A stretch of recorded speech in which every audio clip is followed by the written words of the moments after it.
പുസ്തകത്തിൽ നിന്നുള്ള വായന 12-ാം അധ്യായം. മാതാക്കളുടെ ശുദ്ധീകരണം.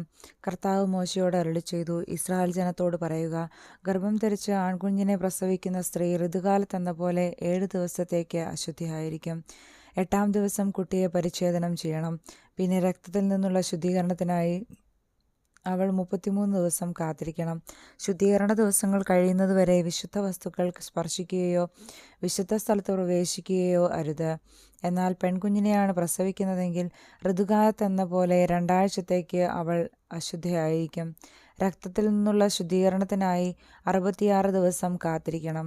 കുഞ്ഞ് ആണോ പെണ്ണോ ആകട്ടെ, ശുദ്ധീകരണത്തിൻ്റെ ദിനങ്ങൾ പൂർത്തിയാകുമ്പോൾ അവൾ കുഞ്ഞിനു വേണ്ടി 1 വയസ്സുള്ള ഒരു ആട്ടിൻകുട്ടിയെ ദഹനബലിക്കായും ഒരു ചെങ്ങാലിയെയോ പ്രാവിൻ കുഞ്ഞിനെയോ പരിഹാരബലിക്കായും സമാഗമ കൂടാരത്തിൻ്റെ വാതിൽക്കൽ പുരോഹിതന് മുൻപിൽ കൊണ്ടുവരണം. അവൻ അവയെ കർത്താവിൻ്റെ സന്നിധിയിൽ സമർപ്പിച്ച് അവൾക്ക് വേണ്ടി പാപപരിഹാരം ചെയ്യണം. അപ്പോൾ രക്തസ്രാവത്തിൽ നിന്ന് അവൾ ശുദ്ധിയാകും. ഇതാണ് ആൺകുഞ്ഞിനെയോ പെൺകുഞ്ഞിനെയോ പ്രസവിക്കുന്ന സ്ത്രീകൾക്കുള്ള നിയമം. ആട്ടിൻകുട്ടിയെ സമർപ്പിക്കാൻ അവൾക്ക് കഴിവില്ലെങ്കിൽ 2 ചെങ്ങാലികളെയോ 2 പ്രാവിൻ കുഞ്ഞുങ്ങളെയോ കൊണ്ടുവരട്ടെ. ഒന്ന് ദഹനബലിക്കും മറ്റേത് പാപപരിഹാര ബലിക്കും പുരോഹിതൻ അവൾക്ക് വേണ്ടി പാപപരിഹാരം ചെയ്യണം. അപ്പോൾ അവൾ ശുദ്ധിയാകും. 13-ാം അധ്യായം. ത്വഗ്രോഗങ്ങൾ. കർത്താവ് മോശയോട് അഹരോനോട് അരുളിച്ചെയ്തു, ഒരാളുടെ ശരീരത്തിൽ തടിപ്പോ പരിപ്പോ പാണ്ടോ ഉണ്ടാവുകയും അത് കുഷ്ഠമായി തോന്നുകയും ചെയ്താൽ പുരോഹിതനായ അഹറോൻ്റെയോ അവൻ്റെ പുത്രന്മാരായ പുരോഹിതന്മാരിൽ ഒരുവൻ്റെയോ അടുക്കൽ അവനെ കൊണ്ടുപോകണം. പുരോഹിതൻ രോഗബാധിതമായ ശരീരഭാഗം പരിശോധിക്കണം. അവിടെയുള്ള രോമം വെളുത്തതും അവിടം ചുറ്റുമുള്ള ഭാഗത്തേക്കാൾ കുഴിഞ്ഞതുമാണെങ്കിൽ അത് കുഷ്ഠമാണ്. പരിശോധനയ്ക്ക് ശേഷം അവൻ അശുദ്ധനാണെന്ന് പുരോഹിതൻ പ്രഖ്യാപിക്കണം. എന്നാൽ ശരീരത്തിലെ പാണ്ട് വെളുത്തതെങ്കിലും ചുറ്റുമുള്ള ത്വക്കിനേക്കാൾ കുഴിഞ്ഞതോ അതിലുള്ള രോമം വെളുത്തതോ അല്ലെങ്കിൽ അവനെ 7 ദിവസത്തേക്ക് പരീക്ഷണാർത്ഥം മാറ്റി താമസിപ്പിക്കണം. 7-ാം ദിവസം പുരോഹിതൻ അവനെ പരിശോധിക്കണം. രോഗം ത്വക്കിൽ വ്യാപിക്കാതെ പൂർവ്വസ്ഥിതിയിൽ തന്നെ നിൽക്കുന്നെങ്കിൽ 7 ദിവസത്തേക്ക് കൂടി മാറ്റി താമസിപ്പിക്കണം. 7-ാം ദിവസം പുരോഹിതൻ അവനെ വീണ്ടും പരിശോധിക്കണം. പാണ്ട് മങ്ങിയും ത്വക്കിൽ വ്യാപിക്കാതെയും കണ്ടാൽ അവൻ ശുദ്ധിയുള്ളവനെന്ന് പ്രഖ്യാപിക്കണം. അത് വെറുമൊരു പരുവാണ്. അവൻ തൻ്റെ വസ്ത്രങ്ങൾ കഴുകണം, അപ്പോൾ ശുദ്ധിയുള്ളവനാകും.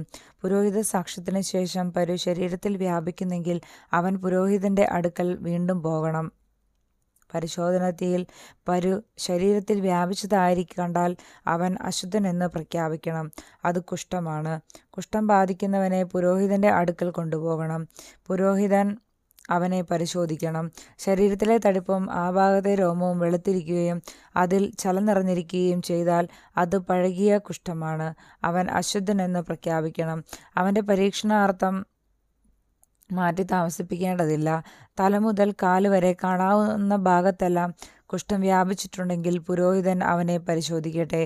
കുഷ്ഠം അവൻ്റെ ശരീരത്തിൽ എല്ലായിടവും വ്യാപിച്ചിരിക്കുന്നെങ്കിൽ അവൻ ശുദ്ധിയുള്ളവനെന്ന് പ്രഖ്യാപിക്കണം. ദേഹമാസകലം വെളുത്തിരിക്കുന്നതിനാൽ അവൻ ശുദ്ധിയുള്ളവനാണ്. എന്നാൽ പരു പൊട്ടിയൊലിക്കാൻ തുടങ്ങുമ്പോൾ അവൻ അശുദ്ധനായിരിക്കും. പുരോഹിതൻ അവനെ വീണ്ടും പരിശോധിക്കണം. വ്രണം കാണപ്പെടുന്നെങ്കിൽ അവനെ അശുദ്ധനെന്ന് പ്രഖ്യാപിക്കണം. പഴുത്തുപൊട്ടിയ വ്രണം കുഷ്ഠരോഗത്തിന് തെളിവാണ്. അവൻ അശുദ്ധൻ തന്നെ. വ്രണം ഉണങ്ങുകയും അവിടുത്തെ തൊലി വെളുത്ത നിറമുള്ളതാവുകയും ചെയ്താൽ അവൻ വീണ്ടും പുരോഹിതനെ സമീപിക്കണം. പരിശോധനയിൽ വ്രണം ഉണങ്ങി തൊലി വെളുത്തു നിറം പ്രാപിച്ചിട്ടുണ്ടെങ്കിൽ അവനെ ശുദ്ധനെന്ന് പ്രഖ്യാപിക്കണം. അവൻ ശുദ്ധിയുള്ളവനാണ്. വ്രണം ഉണങ്ങിയതിനു ശേഷം തൽസ്ഥാനത്ത് വെളുത്ത തടിപ്പോ ചെമപ്പും വെളുപ്പും ചേർന്ന പാണ്ടോ ഉണ്ടായാൽ അത് പുരോഹിതനെ കാണിക്കണം. പരിശോധനയിൽ അവിടം ചുറ്റുമുള്ള ത്വക്കിനേക്കാൾ കുഴിഞ്ഞും ആ ഭാഗത്തെ രോമം വെളുത്തുമിരുന്നാൽ പുരോഹിതൻ അവനെ അശുദ്ധനെന്ന് പ്രഖ്യാപിക്കണം. അത് ആ വ്രണത്തിൽ നിന്നുണ്ടായ കുഷ്ഠരോഗമാണ്. എന്നാൽ രോമം വെളുക്കുകയോ ആ ഭാഗം ചുറ്റുമുള്ള ത്വക്കിനേക്കാൾ കുഴിയുകയോ ചെയ്യാതെ നിറം മങ്ങിയിരുന്നാൽ അവനെ പരീക്ഷണാർത്ഥം 7 ദിവസത്തേക്ക് മാറ്റി താമസിപ്പിക്കണം. പാണ്ട് ശരീരത്തിൽ വ്യാപിച്ചിട്ടുണ്ടെങ്കിൽ പുരോഹിതൻ അവനെ അശുദ്ധനെന്ന് പ്രഖ്യാപിക്കണം. അവൻ രോഗബാധിതനാണ്. എന്നാൽ ശരീരത്തിൽ വ്യാപിക്കാതെ പൂർവ്വസ്ഥിതിയിൽ തുടരുന്നെങ്കിൽ അത് വ്രണത്തിൻ്റെ പാട് മാത്രമാണ്. പുരോഹിതൻ അവനെ ശുദ്ധനെന്ന് പ്രഖ്യാപിക്കണം. ശരീരത്തിൽ പൊള്ളലേൽക്കുകയും ആ ഭാഗത്തെ മാംസം വെളുത്തോ അരണ്ട് ചെമന്നോ ഇരിക്കുകയും ചെയ്താൽ പുരോഹിതൻ അത് പരിശോധിക്കണം. ആ ഭാഗത്തെ രോമം വെളുത്തും അവിടം ചുറ്റുമുള്ള ത്വക്കിനേക്കാൾ കുഴിഞ്ഞുമാണെങ്കിൽ അത് പൊള്ളലിൽ നിന്നുണ്ടായ കുഷ്ഠമാണ്. അവനെ അശുദ്ധനായി പ്രഖ്യാപിക്കണം. അത് കുഷ്ഠം തന്നെ. എന്നാൽ രോമം വെളുക്കുകയോ അവിടം ചുറ്റുമുള്ള ത്വക്കിനേക്കാൾ കുഴിയുകയോ ചെയ്യാതെ നിറം മങ്ങിയിരുന്നാൽ പുരോഹിതൻ അവനെ 7 ദിവസത്തേക്ക് പരീക്ഷണാർത്ഥം മാറ്റി താമസിപ്പിക്കണം. 7-ാം ദിവസം അവനെ പരിശോധിക്കണം. അത് ശരീരത്തിൽ വ്യാപിച്ചിട്ടുണ്ടെങ്കിൽ അവനെ അശുദ്ധനായി പ്രഖ്യാപിക്കണം. അത് കുഷ്ഠരോഗമാണ്. എന്നാൽ പാണ്ട് ശരീരത്തിൽ വ്യാപിക്കാതെ അതേ സ്ഥാനത്ത് മാത്രം മങ്ങിയിരുന്നാൽ അത് പൊള്ളലിൽ നിന്നുണ്ടായ തടിപ്പാണ്. പുരോഹിതൻ അവനെ ശുദ്ധനായി പ്രഖ്യാപിക്കണം. ഒരു പുരുഷന്റെയോ സ്ത്രീയുടെയോ തലയിലോ താടിയിലോ വ്രണമുണ്ടായാൽ പുരോഹിതൻ അത് പരിശോധിക്കണം. അവിടം ചുറ്റുമുള്ള ത്വക്കിനേക്കാൾ കുഴിഞ്ഞതും അതിലെ രോമം നേർത്ത് മഞ്ഞ നിറത്തിലുമുള്ളതാണെങ്കിൽ അവനെ അശുദ്ധനായി പ്രഖ്യാപിക്കണം. അത് ചിരങ്ങാണ്. തലയിലെയോ താടിയിലെയോ കുഷ്ഠം പുരോഹിതൻ ചിരങ്ങ് ഉള്ളിടം പരിശോധിക്കുമ്പോൾ അവിടം ചുറ്റുമുള്ള ത്വക്കിനേക്കാൾ കുഴിയാതെയും അതിൽ കറുത്ത രോമം ഇല്ലാതെയും കണ്ടാൽ അവനെ 7 ദിവസത്തേക്ക് പരീക്ഷണാർത്ഥം മാറ്റി താമസിപ്പിക്കണം. 7-ാം ദിവസം വീണ്ടും പരിശോധിക്കട്ടെ.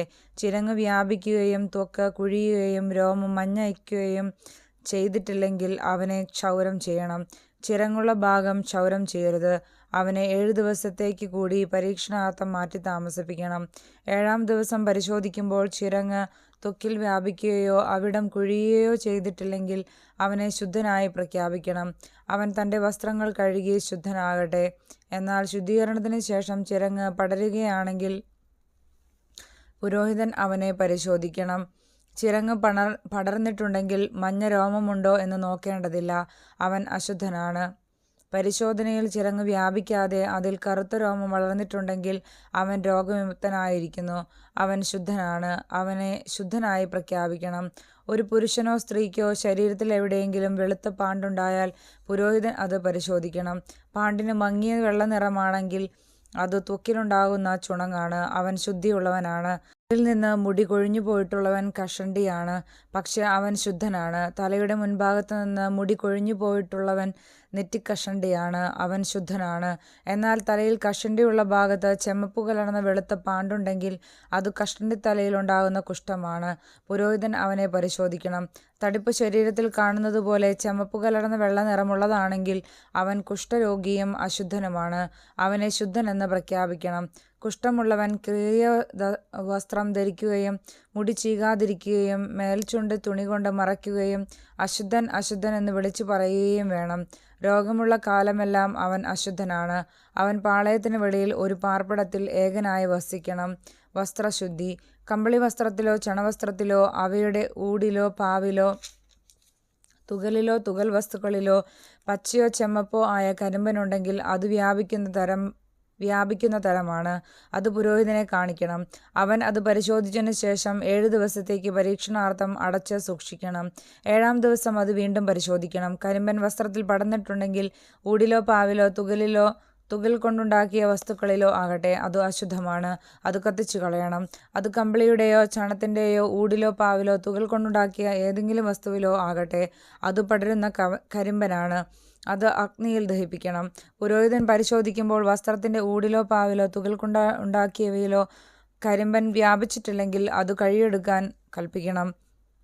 അത് പരീക്ഷണാർത്ഥം 7 ദിവസത്തേക്ക് അടച്ചു സൂക്ഷിക്കണം. കഴുകിയതിന് ശേഷം പുരോഹിതൻ അത് പരിശോധിക്കണം. പാട് കണ്ടിടത്ത് നിറഭേദം സംഭവിച്ചിട്ടില്ലെങ്കിൽ കരിമ്പൻ വ്യാപിച്ചിട്ടില്ലെങ്കിൽ പോലും അത് അശുദ്ധമാണ്. കരിമ്പൻ വസ്ത്രത്തിൻ്റെ അകത്തോ പുറത്തോ ആകട്ടെ അത് അഗ്നിയിൽ ദഹിപ്പിക്കണം.